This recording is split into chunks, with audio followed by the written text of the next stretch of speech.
This episode of All Things Reconsidered is supported by the Socratic Method, testing hypotheses for more than 2,000 years. Visit peterboghossian.com to learn more.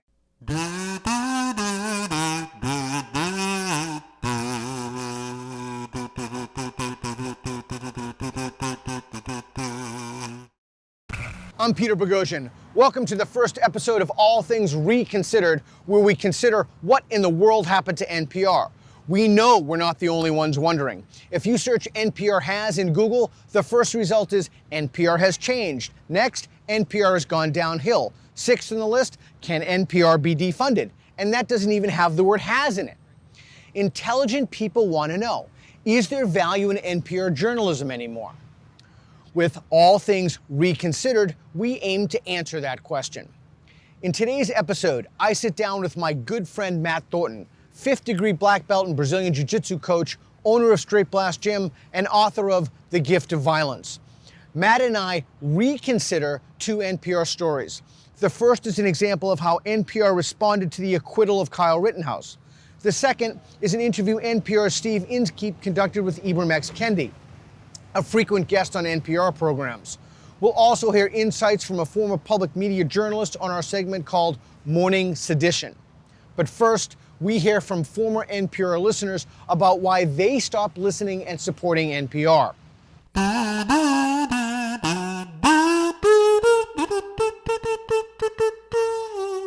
Today, Matt and I are going to listen to John, James, and Brian give their testimonials for when and why they stopped listening to NPR. Okay, so John is first up. Let's listen to John. For me, there was no one moment or one story like, hey, can you believe this ridiculous story? And that was the moment. I've turned it off ever since. It's not really like that. For me, it's been a gradual thing. Listened since 1980. I'm from DC, moved up here in the 90s to New York. Volunteered for pledge drives when I had no money. So obviously something I believed in. Never got a tote bag, but I certainly volunteered a lot. And I do still listen, though that's so little now that it's negligible compared to in the past. And NPR has long since been, none of this is really new. There were occasions in the past, laughably PC, something you could sort of needle, but it has changed. And that's why it's a good idea, your project. I could say, now it seems it's crossed over into, of course, now everything is about remediation of past wrongs. It's like the coverage has just become, predictable, dumber, insufferable, insipid, not engaging at all, and like being struck between the eyes with a ball-peen hammer. Anyway, in my case, I remember 18 years ago when Bob Edwards was pushed out. And at least in that many years, probably over 20 years, it's all their on-air talent has adopted what I've come to think of as the Ira Glass-inspired NPR concerned voice. One thing came to mind was a couple years ago, a story admonishing me to decolonize my bookshelf. So, out went Rudyard Kipling. You better believe it. There was a story a year ago about geocaching, and I thought, okay, that's interesting. I had a nephew who got into geocaching when he was a kid. I could send that along to him, but alas, the story was about geocaching while black. It's like, Jesus Christ. Recent story about it, wave of layoffs at Netflix, and it said many of those laid off had been recently hired women of color. Jesus God. And so those are maybe funny examples. Shortwave science broadcast, a daily thing where they speak to you like they're nursing you and reading you Good Night Moon, to more insidious things, of course, about race. Anyway, there you have it. Okay, so I feel his pain. I feel his pain. I will say about this is atypical. So in all of we've listened to a lot of these, and I've spoken to an unbelievable number of people. Most people will not say that it was gradual. Most people, in my experience, in fact, I had this idea when I was talking to my childhood friend Tim about, I was basically complaining to NPR and said, I want to listen, I want to trust it. And he said, yeah, I stopped listening to NPR when I'm like, wow, Like almost everybody has a story. So I think that the idea that it's gradual, that's a rarity. Most people, in my experience, there was a moment. But here was a guy who was so into it that when he didn't have money, he volunteered for pledge drives. He was a volunteer at a pledge drive. I mean, that's somebody who really believed in the mission. That's a commitment. And now he finds it insufferable and insipid. Like getting hit in the head with a ball peen hammer, which has exactly been my experience recently doing the show. Terrific. Sorry, it's the hardest thing I've ever asked anybody to listen to NPR, my team. Yeah, I mean, that pretty much says it all. I thought what he said about the coverage being dumb was important. Yeah. Because it is dumb. Yeah, it's dumb. It's just there's no data, there's no opposing viewpoint, there's nothing about it that's going to make you think. It's going to tell you already know what they're going to say. You either believe that narrative or you don't, and they're just going to feed you that narrative over and over again. And it's like why would dumb. you, with so many good podcasts, so many good audio, why would you want to listen to something that's dumb? Yeah, why it's would going you to want waste to your listen time, to misinformation? misinform you. Listen, even if you believe this stuff, even if you completely buy into critical social justice, wouldn't you want to listen to a thoughtful, smart, opposing view if for literally no other reason that you could formulate arguments against those positions? Yeah, there's a lot of people that would say you don't really understand your own position well unless you can articulate accurately your opponent's position. Yes. And I've always found that to be true. Anytime I've had a position that I held deeply, I've always wanted to know what the opposing points of view are, and I don't think I'm alone in that, but you're not going to get that from NPR. Again, it's dumb. Yeah, dumb. I like that word. It's dumb. All right, let's listen to James. Hey, Peter, this is James Rotano from Glendale, and I wanted to tell you my NPR defection story. I was a longtime listener. I probably listened to NPR pretty regularly for about probably 20 years, since the mid 90s is when I started my professional life and working in an office. And we would listen to Morning Edition to basically just without any, it was just the routine. We used to call it the NPR murmur because we couldn't hear, it was just this murmur of someone's voice and you couldn't really tell the details. But anyways, then I think I became a pretty avid listener, especially through the Bush years. Probably like most people, I got really kind of wrapped up in a lot of the progressive politics at the time and fighting the good fight and giving money to NPR. I pledged pretty regularly. I think about 2014, 2015 is when it broke for me. I think the lead up to the Trump election, I can't name the specific issue, but there was just there was a change in tone, and I think it just goes for all media. I don't think it's just NPR, but I think they seem to get teen vogued is the term I used at the time and still to use. That was what I was the only thing I could call it before I could call it anything else, before woke or anything. I seemed to notice a very teen vogue kind of vibe pop in. And I had a friend who worked at All Things Considered for 10 years. And she admitted to me, she's like, yeah, we're getting the teen vogue generation in here, and it's changing everything. It's changing the language. So it's fascinating. It really is that time. I think Jonathan Haidt talks about it too. My listening kind of just stopped a little bit. And then I think when Trump got elected, I started fact checking some of the stories that they were talking about. And a lot of the stuff was just abjectly false.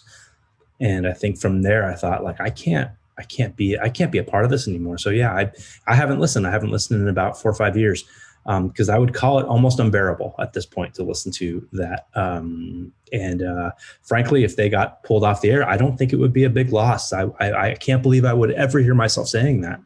But I don't think, it would be a loss in a certain sense, but I think it's been gone for a good 7 years, maybe longer. So anyways, so that's my NPR story. I thought I would share that with you. I'm a big fan. Thanks for everything you're doing with your Substack as well as your YouTube channel, man. Those are great interviews you're doing and are some of the best stuff on the web right now. So thank you, and good luck with this. Cool. Thanks, James. We appreciate that. Wow, there's a lot there. He pledged. Teen Vogue nailed it, didn't it? Huh? Teen Vogue. The Teen Vogue, that's it. Perfect. Spot on. Perfect. If you watch Teen Vogue Twitter, it's identical to NPR. It's completely insane, right? Conspicuously ideological, naked, blatantly forwarding certain narratives. And again, lowest common denominator, dumb, which is the word we heard in the last. And again, somebody that donated to NPR was an pledge avid regularly. NPR, obviously very much against the war. In Yeah, now he 2008. now he finds it unbearable. Insufferable. Yeah, he finds it unbearable. So that's the other thing that keeps coming up. Fact checking. Fact checking. That's the death knell for NPR. If anybody out there is watching and you still listen to NPR and you think both Pete and I have gone off the rails and we're wrong, just do me a favor. Just fact check some of the stories you hear. If they do mention any data, if there is any evidence to it, make note of that, fact check it, and I think you'll come to the same conclusion. Yeah, and then as we've been saying all along, do they have experts who actually believe? Do they push back on their own experts, their own narratives? Like the other guy said, he's on a panel, the James Damore episode, everybody believe the same things. There's no pushback. So don't believe us for any of this. Fact check the stuff yourself. Doesn't take long. No, not at all. 5-minute Google search and Correct. You'll be doing more journalism than they are. Let's take a listen to what Brian has to say. Hi, my name is Brian. I used to listen to NPR for about a decade until 2017, 2018. And it was more of a general bias that was just more and more noticeable.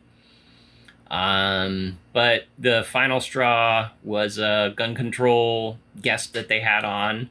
And as a gun owner and a concealed weapons permit holder in Massachusetts, I really have to be aware of gun laws and like a lot of that kind of stuff. And there's no other way to describe what this person was talking about as anything other than just made up lies. And I thought that NPR had some amount of standards, but clearly I was wrong. Made up lies. Yeah. Again, same thing. Here you have the case of somebody who knows a topic well. So he's a concealed carry permit holder in Massachusetts, which is not easy to get in Massachusetts. So he knows the gun laws, as most concealed carry permit holders do. If you take one group of people that is the most law-abiding in the country, it's concealed carry permit holders. They commit the least amount of crime. And they're also usually well aware of the gun laws in their state. And then he heard a story on NPR, and they just weren't. They were lying. They weren't reflecting the facts of the case honestly. And that's what happens if you know any subject well and you turn on NPR and listen to them talk about that subject. Or if like we talked about previously, if you fact check one of their stories, right, you're going to find out it's just not true. Yeah. So it remains to be seen. So made up lies, I thought, was very, very interesting.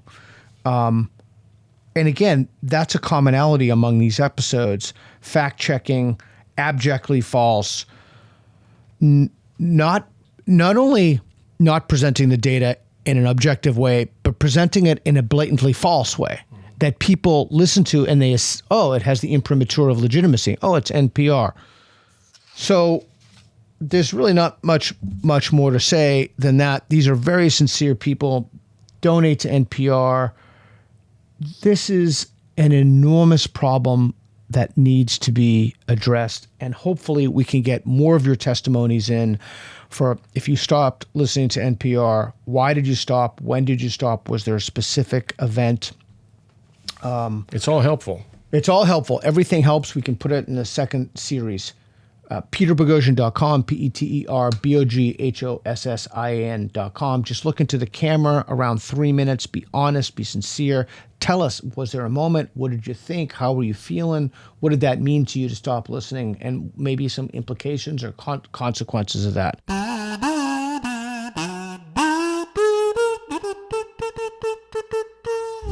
And now I'm delighted to introduce you to another person who's familiar with quitting NPR. My friend Gina Gambony is an award-winning journalist, producer, and former host at NPR affiliate stations. Her segment is called Morning Sedition. I'm Gina Gambony, and I used to work for public radio. Thanks for joining me for this segment of Morning Sedition. I've loved public radio as a listener since I was a child. I started donating to public radio as a college student, and I started working for public radio after being a teacher, a sound designer, and a content producer, and it seemed like the perfect fit. I still believe I was made for public radio, but I am astounded by what NPR has done to what public radio means. I've worked for 2 public radio stations, both NPR affiliates. Many people think public radio and NPR are the same thing, but they're not, which is something I'll talk about in a future episode. The main point is, I was a journalist, host, and producer for 2 public radio stations affiliated with NPR. I left the first small station because I got an exciting offer at a larger station. I left the larger station because of NPR. At the larger station, I was a journalist, the local host for Morning Edition, the senior producer of a podcast and broadcast program, and I became the senior producer of the station itself. I loved almost everyone I worked with, and I loved my job, even though I had to be out of bed by 4:15 in the morning, and I spent many late nights editing audio and content. Like the folks you've just heard from, and many people I've heard from, I feel that NPR content has become increasingly difficult to endure. People who are bitter about the painfulness of listening to NPR are people who used to love NPR news and programs, people who grew to trust it, who listened daily and for hours at a time. Now, there have always been critics who never listened to NPR because they felt it was too liberal or too biased. And I understand that perspective. But I'm here to talk to the people who've listened for a long time, who felt like the voices on NPR were friends or family even, trusted friends and family, and who feel genuine disappointment by the turn NPR has taken. I am like many NPR listeners and employees. I'm a lifelong liberal, at least in the meaning that word used to have until recently. I've always valued a diversity of viewpoints, and I believed and continue to believe that the role of a journalist and anyone who produces content for public radio is to represent reality in all its complexity, including representing all the people who make up the public. I'm not sure anymore if NPR programming ever really did that, but I thought it did. And now it's very clear to me that NPR does not represent reality and does not represent the public. NPR has become less tolerant, less intelligent, less rational, less expansive. Meanwhile, it's become more preachy, more emotional, more activist, and more formulaic. If you find yourself increasingly disappointed when you tune into your local public radio station that is filled to the brim with NPR programs, please understand, you are not alone. And it's not you. It's NPR and its outsized influence on your public radio station. Next episode, I'll talk about factors that have degraded the quality of NPR's news coverage and human interest stories. But for now, enjoy the show and please post comments, questions, or concerns you have. We read and consider all of your comments. See you next time for Morning Sedition.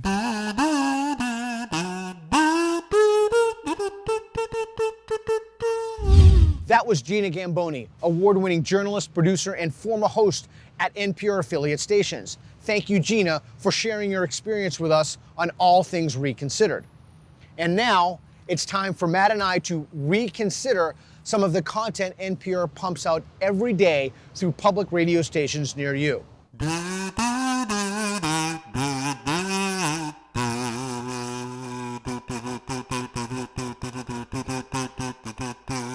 The coverage of Kyle Rittenhouse was a massive media failure.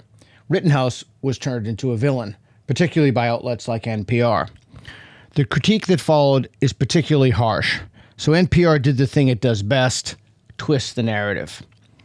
We're going to play a clip from NPR, and I want you to listen to it. Listen to the language that they use. This is the language used about a person who was just acquitted in a court of law. All right, let's play it. A range of emotions rippled through this divided country since 18-year-old Kyle Rittenhouse was acquitted on Friday of all 5 charges he faced after he killed 2 men and injured a third during last summer's racial justice protests in Kenosha, Wisconsin. He was found not guilty of first-degree intentional homicide, first-degree reckless homicide, first-degree attempted intentional homicide, and 2 counts of first-degree reckless endangerment. The trial and Rittenhouse himself have become celebrity causes for the far right on a number of issues. Fox News. take a shot every time you hear the far right, Republicans, or extremists. Had a documentary team following Rittenhouse throughout the trial. We, the jury, find the defendant, Kyle H. Rittenhouse, Self-defense has not yet been mentioned, and we're 37 seconds into the clip.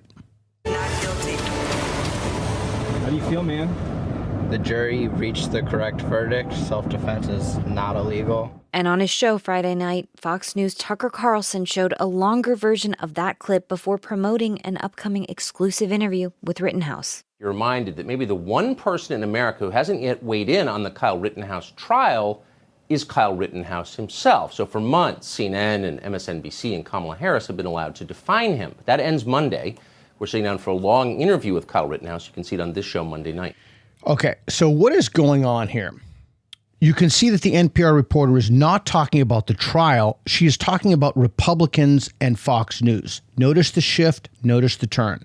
Rittenhouse has been vigorously defended by some Republican lawmakers, and at least 2 Republican congressmen, including North Carolina's Madison Cawthorn and Florida's Matt Gaetz, have talked about giving Rittenhouse an internship. Gaetz expressed interest in the 18-year-old even before he was acquitted, as he did Wednesday on the right-wing media outlet Newsmax. He is not guilty. He deserves a not guilty verdict, and I sure hope he gets it, because you know what? Kyle Rittenhouse would probably make a pretty good congressional intern. We may reach out to him. So now what have they done? Now they're connecting him to Newsmax, and we believe the only people who saw Kyle Rittenhouse's actions in self-defense were far-right Republicans and extremists? Really? There's also been growing concerns that extremists on the right are using the Rittenhouse verdict as further justification to spread messages of violence. NPR's Odette Youssef covers domestic extremism and joins us now. Good morning, Odette. Wait a second. What does the Kyle Rittenhouse, what does this have to do with domestic extremism? Has absolutely nothing to do with domestic extremism. Nothing to do with domestic extremism, nothing to do with race. Never did. Good morning, Layla. So we know that the day the verdict was read, many on the right, including the far right, were celebrating. How has their message evolved since then among those on the extreme right? Okay, I have to stop you there. So I, like a lot of people, followed the Rittenhouse case very closely. I think I probably watched every day of it. And my interest in the case was because the Rittenhouse case is very clearly a case of self-defense. That's what it's about. Okay, the Rittenhouse case is a story of 4 white guys involved in an altercation, one of them defending himself and using his right, his natural right, to defend himself. So when he was found not guilty, I was elated, as was just about everybody I knew, as was my wife, as was, I think, anybody that was actually paying attention to the trial and to the facts of the case. If the only thing you knew about the Kyle Rittenhouse case was things that you learned on NPR, MSNBC, or CNN, you might be upset by it, because the narrative between what the media was saying about the case and what was actually going on and the facts on the ground were 2 very, very different things. And that was apparent early on. It was apparent long before he was rightly found not guilty. We'll talk a little bit about that more as we go, but I just want to make that clear in the beginning. A good percentage, I would say, I don't have polling numbers, but probably half of the United States was happy when Kyle Rittenhouse was found not guilty. Right. And those people aren't far-right extremists, militia members, alt-right, right-wing terrorists. Those are everyday people like me and you and people who think you have a right to defend yourself when people are coming to take your life. And of course, we're happy that he was exonerated. He was found not guilty by a jury of his peers. And he was clearly not guilty. This is one of those cases where everything was on video, thankfully. Yeah. Well, Layla, we're seeing a few themes emerge, some of which have been expected. For example, the valorization of Kyle Rittenhouse, which, honestly began almost immediately after he turned himself in last year. Mm-hmm. So she wants to talk about the valorization. How about we also talk about the demonization of Kyle Rittenhouse? Let me just go into this real quick. The media narrative on Kyle Rittenhouse that was pushed forward, especially by NPR, was very clear, right? There was a group of peaceful protesters in Kenosha, who were out there to fight for racial justice, and they were attacked and assaulted by a far-right white supremacist militia member who crossed state lines. He went across state lines. Cross state lines. Across state lines. He crossed state lines. His mama drove him across state lines. Across state lines. Came across state lines. Crossed state lines with an illegal firearm and then murdered 2 of them and shot another. That's the media narrative, okay? That's what was put forward. The reality is... what's the reality? The reality is Kenosha was anything but a mostly peaceful protest. There were blocks in that city that were burning to the ground, right, the previous night. This case never had anything to do with race. And NPR and MSNBC and a lot of the other media outlets judiciously worked really hard not to ever mention the race of the victim. They would mention Kyle Rittenhouse's race. He was white. But they would never mention the race of the people who were shot. They would just say BLM protesters. Right. So when polling was done after the trial, a lot of people thought that they were black. They thought the victims were black. In fact, this is a case, like I said, of 4 white guys involved in a self-defense issue. No, Kyle didn't fire the first round, or as Joe Scarborough said. Here we have a 17-year-old kid, underage, said he bought an AR-15 because he thought it was cool. He drove across state, had his mother drive him across state lines. He appointed himself a militia member. He goes around and he ends up unloading, 60 rounds, kills 2 people, wounds a 3rd person. No, he didn't cross state lines with an illegal weapon. No, the weapon he had wasn't illegal. He was allowed to carry it.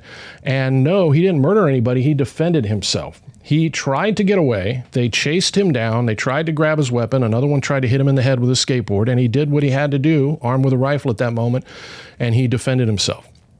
And just before we go on, it's like opposite land. It's opposite land. You can see how different those realities are, which you can check for yourself on this case. It's very easy to look up. And the media narrative are completely different things. The NPR narrative. The NPR narrative. And the worst thing I think that happened at the trial was when you had the Portly district attorney who came on there and said, Mike. No, Portly. He said, sometimes you have to take a beating. Let me tell you something, folks. If you're listening, this is very important. You don't have to take a beating, okay?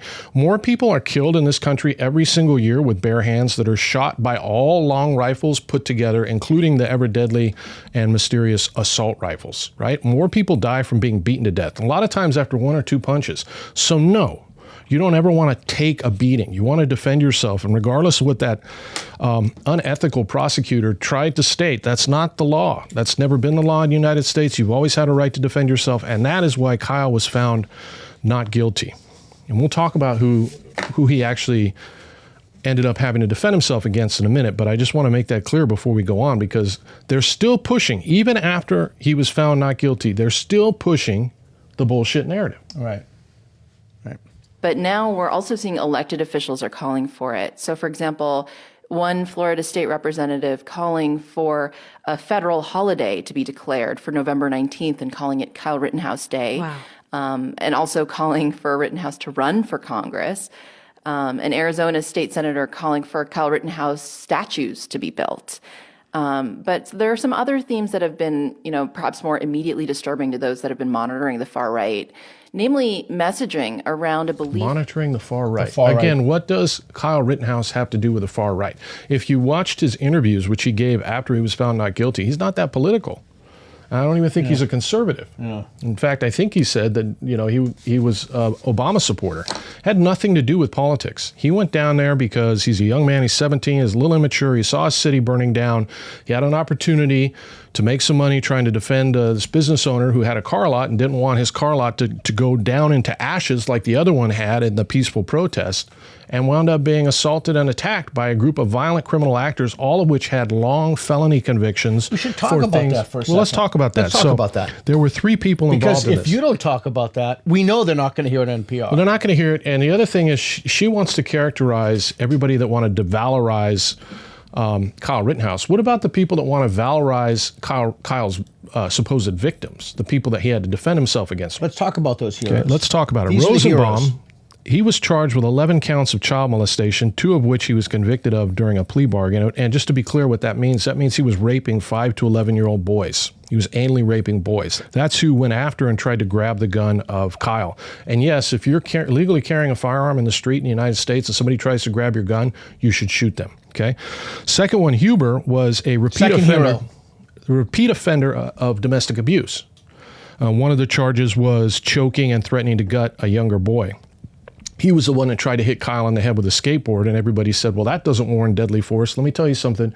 Getting hit in the head with a skateboard does warrant deadly force. If you don't think so, let me hit you in the head with a skateboard. We'll find out. And the third one was Rosencrantz. He was the one who on the stand admitted that before he was shot, he pointed his pistol at Kyle's head. He said that during the trial. And yes, if somebody points a pistol at your head, that is, above all else, the time that you should pull the trigger if you also have a gun. And he was convicted previously of being intoxicated and carrying a firearm at the same time. And he was illegally carrying his pistol, unlike Kyle, who was legally carrying his rifle. And in that, just to be fair, I would mention Kyle's arrest record too, except he doesn't have one. But that's who they're valorizing. Keep that in mind when you see pictures of these guys put up like they're some heroes. These are men who rape young boys, and they weren't out there to protest social justice. They don't give a shit about social justice. In fact, one of them was using the N-word constantly, trying to antagonize some of the black protesters that were there. They were there to help burn down Kenosha. They wanted to enjoy the fun and burn and loot and riot. That's why they were there. That's who those people are. That's who NPR is defending. A belief in some extreme corners that vigilantism is, in fact, okay and perhaps even a duty. And we're also seeing a surge in anti-Semitic messaging. What does any of that have to do with anti-Semitic messaging? Where did that come from? The only thing they haven't actually mentioned yet is Nazis, but I'm sure they'll put one in here in a second. Can you get into that a bit more? I mean, why would this case and the verdict be giving rise to anti-Semitism? Yeah, it might seem surprising and a stretch, right? Yep. This wasn't really a case where religion was involved. Right. Interesting. Religion as anti-Semitic. Interesting. This really ties back to a grievance that many on the right have had around media coverage of Kyle Rittenhouse. Imagine that. Imagine having a grievance about media coverage when you can see the difference between the way NPR covered the story, peaceful protesters out for social justice who are probably black, shot by a white militia member far right who crossed the state lines with an illegal gun to hunt them down, compared to the actual reality of what happened. Violent criminals and child molesters who were out on the street trying to burn down a building who attacked a young man who was legally carrying his weapon and got shot and got what they deserved, to be honest with you, in that particular situation. So yeah, when you have such a massive discrepancy between the actual reality of the facts on the ground and what the media wants to present, because what they really wanted this to be about was race. Yeah, they would have loved it if those victims were black. They would have loved it. They would have ate it up. But because they weren't, they had to imply they were and lie about it the entire time. So yeah, a whole bunch of people, many of whom aren't conservative or on the right, but just would like to have honest media, have a bone to pick with the way our mainstream media covered this particular story. Absolutely. Right. He was demonized, mischaracterized, maligned in news coverage, in the lead up to and during the trial. Interesting. Really think about that for a second. Anybody who doesn't promote their narrative is far right. Absolutely. Yeah, you're a Nazi. Yeah. So if you don't basically... Or anti-Semitic. Or anti-Semitic. One and the same, as we know there's no anti-Semitism on the left. Right. Right. One person who was able to really sort of clarify how that connects back to some of the sort of extremist ideology is Devin Burkhart. He's executive director of the Institute for Research and Education on Human Rights. Very much part of it was the anti-Semitic belief that Jews control the media, and as a there is, just to be clear here, there is not even a slight iota or even insinuation anywhere in the entire trial or anywhere in any of the coverage that's come out about what happened in this incident that it had anything at all to do with anti-Semitism. That has nothing to do with this case. So what you have here is you have NPR lying and mischaracterizing the facts of the case for over a year, for a good portion of a year, until the trial. The trial comes out. He's found not guilty, rightly so, because the facts are there, and he was found not guilty by a group of his peers, because how could you find him otherwise when you saw what happened to him? And instead of NPR coming back and doing the honorable thing and posting a retraction or talking about, hey, say, maybe we got some of the facts wrong, maybe we could improve our reporting. Now they want to try and tie him somehow with an invisible shoestring and no evidence to some anti-Semitic rhetoric. And as a result, it spewed not only into that, but then it allowed them to move beyond that to talk about how, it was an opportunity to go after Jews writ large and to reclaim the United States as a white Christian nation. So to clarify, Layla, we don't have any evidence that Kyle Rittenhouse was... Oh, Imagine that. We don't have any evidence that Imagine anything that. you said has anything to do with what we're talking about. But just to clarify, could you say that over again so we can try and associate Kyle Rittenhouse with anti-Semites on National Public Radio, please? We've listened to a lot of really bad stories here, and we've talked about it, and we've explained why they're bad. To be honest with you, I think this is probably the worst one. This is the worst case of just absolute, complete and total lack of integrity. Yeah. We don't have any evidence that Kyle Rittenhouse was a member of any such group, Right. But we are seeing lots of hope that Rittenhouse will sue and bankrupt mainstream news outlets for their coverage. For those who've been justifying violence with the notion that there's no political solution, are we seeing anywhere that perhaps in this verdict there may be a political path for extremists, for extremist ideas? Yeah, I mean, that's been Extremists. so interesting to me because we're kind of seeing two things here. On the one hand, extremists who push for bloodshed in the Extremists. streets are always going to be focused on that, and they continue to be. There's concern that they're interpreting the verdict to mean that they can now retake streets that they largely felt they had lost last year.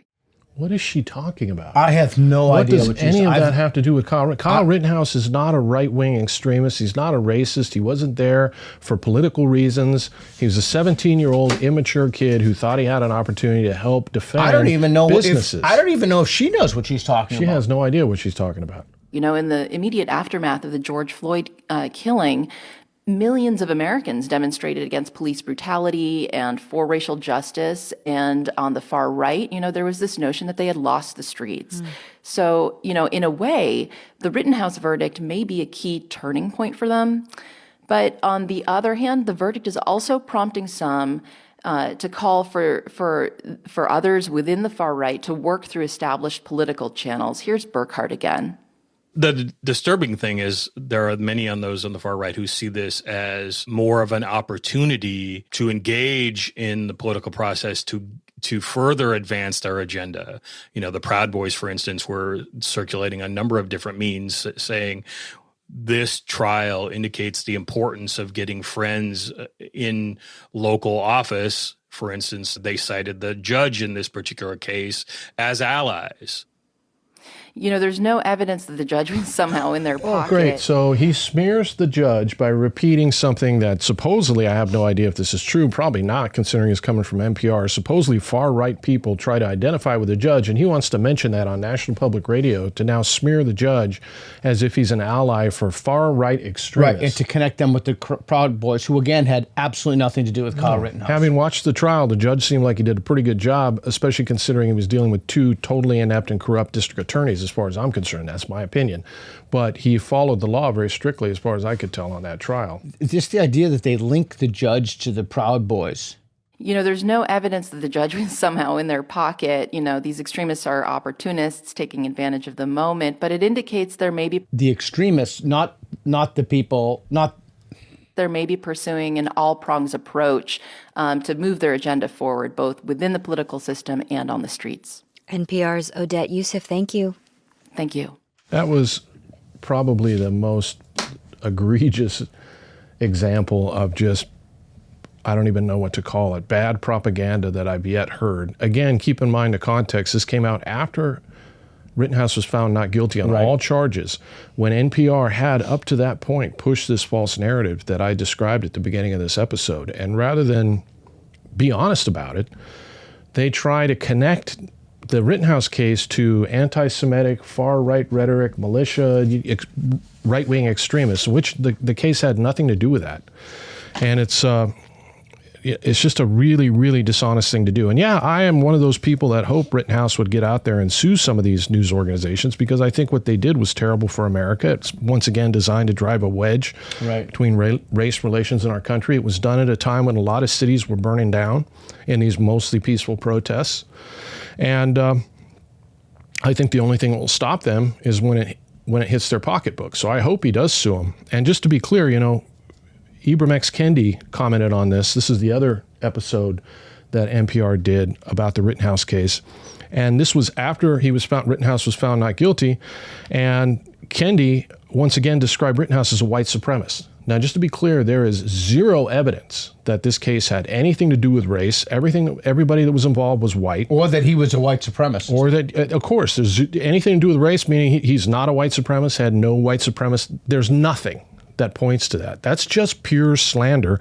In the same breath, Kendi said, I have no doubt that if the roles were reversed, that a black person, would be convicted. And ironically, at the same day that Rittenhouse was found not guilty, you had the trial of Andrew Coffey, who was also found not guilty, who was a black man who was actually shooting at police officers and found not guilty because in his case, it was also found by the court to be a case of self-defense. And we went back and looked to see how NPR covered that, just in fairness, and they didn't mention it at all. Not a peep. The story was never mentioned. Correct. And imagine for a second if he had been found guilty. Do you think they'd mention it? That's a great question. If Coffey had been found guilty, do you think they'd have episode after episode of Kendi would be bringing it up over and over again? That's a great question. I will leave that to our viewers. I think the viewers can figure it out.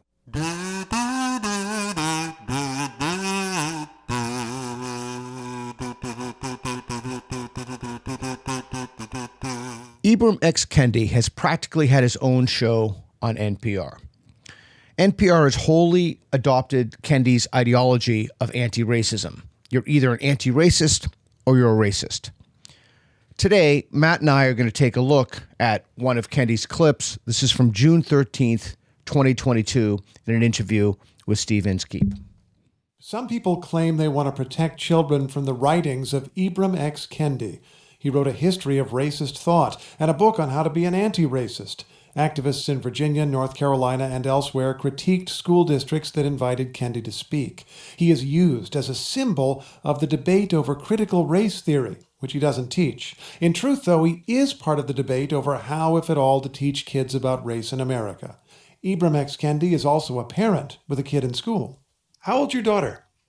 My daughter is 6 years old. Oh, that's great. What's her name? What a sincere voice he has. Her name is Imani. She's in kindergarten. Kendi has now written a book called How to Raise an Anti-Racist, part study, part memoir. He says his experience parenting has taught him the perils of the same subject he studied for years. I think in many ways we're socialized as parents to fear talking to our kids about race and racism. It's a painful subject, whatever your race, but Kendi prefers to talk about it. My daughter recently asked, when she was watching a graduation ceremony for a medical school, she asked, where are all the brown people? And we as parents should not just dismiss that. We should explain why there are not more brown people graduating from medical school. So she doesn't see the lack of brown people. And let's see what his answer to that is, right? So his daughter comes to him with a question. Let's see how he responds to that. As normal. How did you explain that? We explained about bad rules. And she knows all about bad rules because she doesn't like the rule of when she's supposed to go to bed at night. We explained about unfair rules, which she doesn't like either. And she was able to understand it. There, in simple language, is one of Kendi's key ideas about race. That's the reason. It's bad rule. What else could it possibly be but bad rules? Keep going? Yeah. He doesn't worry so much if you have pure thoughts, if you say you see race or don't see race. He is focused on society's rules. If school testing shows black or white or Asian kids performing differently, that does not mean the kids of one race have some cultural or social problem. It may mean the test, or the standards, or the schools are racist. He's criticized by some conservatives and by some liberals. I think of Matthew Iglesias, who is a liberal writer who is a critic of some of your work, and in some articles says he thinks you don't even want to discuss gaps, broadly speaking, between black and white students today or students of other races, because those gaps are all artificial. They're all produced by racism. Is that how you see it? It's actually the core tenet of anti-racism. Any disparity in outcome must be rooted in the system. There has to be some kind of system-wide problem, system-wide discrimination that explains why that is. That's the only, it's univariate. There's no other variable or explanation. No, what I see is that when you have a gap between racial groups, and I'm emphasizing groups, not individuals, But when you have a gap between racial groups, whether that's in education, in incarceration rates, and health disparities, and wealth, there's two explanations for that gap. Either that gap is the result of bad rules, as I would tell my daughter, or racist policies, or that gap is the result of a racial hierarchy. In other words, certain kids are smarter or they're working harder. Wow. And those ideas. That's insane. That's completely insane. Yeah. Okay, so those are the only two explanations for the gap. There's no other possible explanation for the gap. Bad rules, or there's some kind of built-in racial hierarchy. All right, you want to take that? Well, that's going to fall apart as soon as you start talking specifics and you talk about why sometimes Asian American kids do better in school than, white kids. We know the data is out there for that number of hours studied, tiger parenting, father presence in the home. Yep. Yeah. It's as if he's never read the arguments against his own position. But more to the point, he's teaching his daughter that any disparity in outcome, any difference between racial groups is either bad rules, racist system, or genetic. Right. Where in that philosophy is the room for personal responsibility in your own behavior? Like as a father, I have 5 kids. The number one thing I'm trying to get across to my kids, because I love my kids and I want them to be successful, is that personal responsibility is really important. And if you want something, you have to work hard for it. And if you work hard for it, you'll get it. Life's not always fair, but you've got to try as hard as you can. You're responsible for the outcome that you're going to see in your life. And what he's teaching his daughter is the exact opposite of that. If you don't get something, if you don't achieve something, it's because the system is racist, right, or some kind of genetic difference between the races. I don't know anybody who seriously argues. There's always some tiny percentage of people who are legitimately racist. On the fringe, yeah. Yeah, on the fringe. But nobody is legitimately arguing that there's these big differences between the races. The argument is about culture and habits, and how some culture and some habits lead to certain outcomes better 100%. than others. And he hasn't even addressed that, won't even address that with this false, just ridiculous. The false idea. dichotomy. It's a false dichotomy, yeah. It's interesting to me. Okay, so let's talk about what a liberal would think about this for a second. So a liberal would think that there are disparities in outcomes. Why are there disparities in outcomes? First of all, even taking a step back from a liberal, an evidence-based person would just want to look at the evidence and figure out what it is. And I wish that Inskeep would have pushed back more on the cultural factors. Like, why couldn't these disparities be cultural? Well, I can't imagine that he's not going to. So, I mean, if he doesn't say anything about that, that's absolutely ridiculous. Because I would think anybody who hears this and hears that any gap, any difference between racial groups is going to be due to racism or some genetic difference, like nature, not nurture, that has to just scream bullshit to anybody that hears that. I would hope. All right. So let's hear what you have to say. And if I can remember, I just want to talk about how a liberal would frame this or think about this. Those racist ideas have either been consistently disproven or they haven't been proven. Would you go so far as to say that it's racist to observe that a group of black kids, for example, is not doing as well in reading and that they need to focus on it more? Is that aiming in the wrong direction in your view? So I think it all depends on the context, because, would I love to have all kids to be, reading, at a grade level, at a higher level? Of course. But when you make a claim, for instance, that those kids are not literate, so you go from reading to literacy in general, when there are multiple forms of literacy. So a kid, for instance, may not be reading well, but he may be or she may be extremely articulate. And then when we claim that a certain group of kids are reading, let's say at a lower level because of their own cultural or behavioral deficiencies, that's also a problem. What's the problem with that? I don't quite understand. What would be the problem with that? Is the reason why Asian American kids tend to score higher on test scores because they're genetically superior to white American kids? Is that what he's saying? Or have the rules of the United States just been geared and altered to work against white Americans? It must be one or the other, according to Kendi, right? Yeah, I'm not sure. I mean, it just seems so obvious that different cultural patterns, trends, and behaviors yield different outcomes. It's not just obvious. It's been proven and shown, and there's mountains of evidence that are going back decades about that. Well, maybe Steve Inskeep will talk about that and push back. Let's hope so. Push back on that. I totally get what you're talking about when you talk about individuals that you may need to approach differently. But I'm sure that somebody is listening to you and thinking of George W. Bush's old phrase about the soft bigotry of low expectations. Do you just want certain kids to skate? So when you actually... Another idiotic softball question. Actually look at studies, researchers have found that... I would love it if somebody said, when you just look at studies, researchers, I'd love to see the actual studies. Right. I'd love to say, okay, so then a thoughtful person or a person who's actually curious about what's true can go back and look at the methodologies of the studies. Black students tend to actually perform better with Black teachers. And meaning they're more likely to graduate high school. They're more likely to graduate college if they've had a Black teacher, even a single Black teacher during elementary school. So then researchers try to figure out, well, why is that the case? Mm-hmm. And one of the reasons they found is that Black teachers tend to have higher expectations for the same Black students than white teachers. And so... Wouldn't that be cultural? It's not genetic. Right.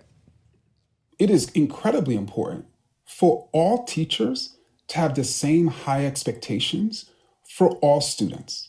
I think I heard you sort of agree with George W. Bush's bumper sticker there. Well, George W. Bush was making the case, for instance, that the problem is teachers. And let me just say, Steve, that part of what happens is people are trying to connect it to a group. So some people are like, it's the students. Other people are like, it's the teachers. And what I'm saying is, why can't we look at our policies and practices? Mm-hmm. It sounds eminently reasonable, and you don't want to put blame on people. This is where we'd have to get more granular. Well, there's a next step, right? What are those policies and practices? You're waiting for him to bring that forward. I've yet to hear anything about that. Exactly. What do you think about, not just as a writer, but also as a parent, when you learn that other parents or lawmakers or activists specifically object to kids learning your words and ideas? I think it's a travesty. I think it's a travesty because anyone who's actually read my work will know that I'm encouraging adults and children. It's a travesty that this man people don't read this. It's a travesty that Steve Inskeep doesn't have someone who is a thoughtful, liberal-leaning person that doesn't give a sincere critique of what Kendi's positions are. That's the travesty in this. To see different racial groups as equals, to not see... Who doesn't think that? Some lunatic in the fringe in some place in the South, maybe. Yeah, it would be nice to hear the actual arguments against Kendi's position, which we're not hearing here. We're hearing straw man arguments that aren't anything I've ever read about against. And that is one of the things that consistently runs through all these clips. Right. They're criticizing positions that people simply do not hold. I can't get past the false dichotomy of, I can't imagine a situation, well, it's difficult for me to imagine a situation where I come to my children and I explain to them that the difference between different groups, or perhaps in their case, the reason why they're not achieving something, is either genetic or the system is rigged against you. Unless the system is actually rigged against them, in which case, where is the system rigged against them? Because the first thing I'd want to do is find out where it is. So that's right. So Helen Pluckrose had a wonderful thing at a university in Portland, I will not mention the name of. They had some crazy, 500 faculty members work for some insane number of hours to overcome racism in the system. Anyway, but Helen Pluckrose, in a single tweet, she's the author of Cynical Theories, wrote, if indeed the system is racist, you need to do the following things. 1, identify where it is. 2, show how you're going to fix it. 3, fix it. 4, assess the outcomes. And with all these people at the universities that are getting paid $350,000 a year to figure that out in the diversity, equity, and inclusion Helen department. Pluckrose writes it in a single tweet, and hundreds of faculty members working hundreds of hours. You think they'd be on that Yeah. now. So if the system is racist, you identify the point at which it's racist, and you show what you're going to do to fix it. This is not complicated. In fact, if you bring your car into the mechanic, where is the car broken? How are you going to fix it? Then you assess it. Does it work? In jiu-jitsu, the same thing, the same policy. As the problem is bad people, there's this perspective that we have a choice in the matter. When I say we, parents, teachers, caregivers have a choice in the matter as to whether we're going to say anything to our children about race. But we're saying things to our kids about race when they look at their books or they look in their curriculum, and almost everyone is white. We're saying who we value. Even though we don't say anything about the race of those authors, of those people, we're speaking to our kids about race, just as we're speaking to them about race when we diversify the books, when we diversify the offerings, when we explain to our children that the inequality that they see in our society is the result of bad rules and not bad people. You know, here's one thing I do have to say, because I've talked to lots of parents here in Portland and other places who are concerned about a lot of these things being taught in school, as myself and my wife were, and it was one of the reasons why we homeschool. And in every case, it's not because they don't want to talk to their children about race. It's because they don't want the teacher talking to their 5 or 6-year-old about race. Correct. I don't need a teacher talking to my 5-year-old about race. My 5-year-old doesn't care about race. My 5-year-old will play with anybody, and it's a non-issue. And I don't need someone who is educated in this ideology speaking to my kids about this issue. That's the problem. It's not that we're afraid to talk about it. It's that I'd rather you focus on teaching my child to read. Right. It is interesting that it's constantly portrayed like this, like don't say gay. No, it's that people who subscribe to an ideology, and we should talk about this at a future point. People who subscribe to an ideology get out of teacher colleges of education and they indoctrinate or teach people that ideology. At the very least, they're in the orbit of the ideology. Critical race theory, intersectionality, critical social justice. It goes by many names and has many flavors. Parents don't want teachers pushing or foisting that ideology on kids. Right. It's not that they don't want to talk about race. It's just a gross mischaracterization of what's true. And I have a sneaky suspicion that Kendi is never going to get very specific about those rules that are the supposed reason for these differences. Right. For the same reason that people that hoax Bigfoot always have the picture fuzzy. Right. I don't think he can. Right. But at the very least, I would like a journalist to ask, and maybe have somebody else on who actually holds the opposing point of view, so we can hear the argument. All right, so let's talk about that. So, okay, he asked softball questions. That's fine. So you have two choices here. You have Ibram X. Kendi on, and you ask him softball questions like we just saw. Or you have Ibram X. Kendi on, and you ask him hardball questions that he has to think about, where you demand that he produce evidence and data and drill down on ideas. Or you ask softball questions and have somebody who disagrees, who's thoughtful and knowledgeable and not a hack come on. Sure. Right? So you have some kind of integrity or balance in the system, and you're not just forwarding a narrative. Ibram X. Kendi's latest book is How to Raise an Anti-Racist. Thanks so much. Thank you. Okay, so so how would a liberal look at this? A liberal would look at this as, how do we increase equality of opportunity? How do we forget about the outcomes. How do we give everybody access to a public education of the first rate? How do we make it so that the quality of your education is not related to your zip code? And so when we think about this in terms of equality of opportunity as opposed to equality of outcome, we would have very different questions that Stephen Inskeep would ask Ibram X. Kendi.